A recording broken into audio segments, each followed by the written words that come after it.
cap turn to face the wind, so the sails face the wind. And you need the miller. This is the first thing he does when he arrives at the mill. He first goes to see where the wind blows from, and then he has to make the cap turn. Now we have to put it that way. To So what is it? now north. the wind is The from north. the west. Mhm. No, oh no, the North. wind is from there. I think it's north. That way.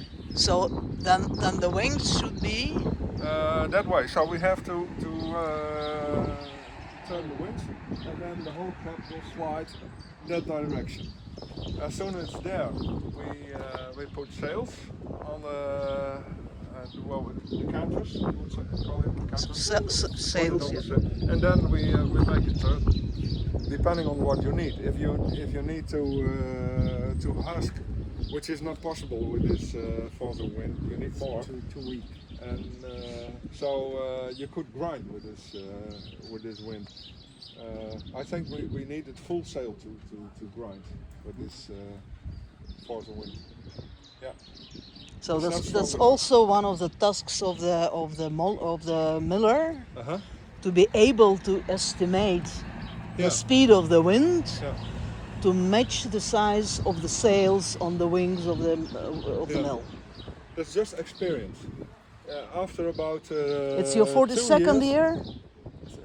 2 years, then you'll experience enough, so you can pass an examination. And when you got your diploma, you can become a volunteer miller. And I am a kind of teacher for volunteer millers. So I educated about 65 or 70 volunteer millers down here. Fantastic. And it There's is not a lot of volunteer approximately 2 years education. Yep. Yeah, Yep. yeah. 100 hours practice. That's what I remember. 150. 150 It has now. become 150 nowadays, yeah. Yeah.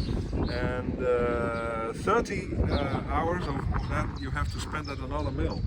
So not at this mill, but at a water mill, a sawmill, an oil mill, to get more experience on other types of mills. And you have to visit all kinds of mills, because this is an octagonal mill with a reefing stage. This is the Okay. reefing stage.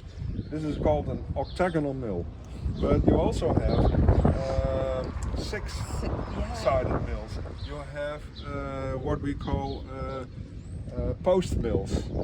A post mill is It's a bit German style. quadrangular building, completely made of wood, and it stands on a wooden post, a heavy wooden post. The whole building has to turn to the. That's the most primitive thing we have.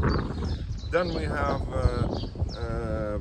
for instance, hollow post mills, which are used in the more southwestern part of the Netherlands to pump the water from the polders into the canals to keep dry feet. Yeah. Hey, that's a top celebration of the Windmills Day. It's once a year. It's once a year, but we have the provincial Windmill Day too, which will be in a month. Okay. So in a month you can visit me again. I would love to. Actually, Yeah. just the question of practicality. Nowadays, once you get this mill operational, because that's Yeah. my understanding that's the plan, to put it back in order and do it operational. You and your apprentices as the millers, what do you mill? Like, what do you do? Do you just do it for show, or there's The main task is educating the volunteer millers. The second task is grinding now and then, only for Non-profits. people to show how it works. Yeah.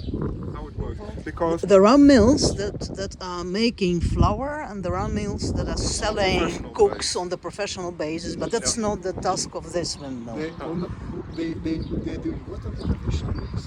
there are still about 35, 36 millers in the whole Netherlands which still produce flour for bakeries. So for To make pancakes. They are working on They are Yeah. doing their original purpose. And then you have the water mills from the polders, Yeah, yeah. which pump the water from those, the polders. those are still working. But normally you have the water mill, and next to it is a pumping station.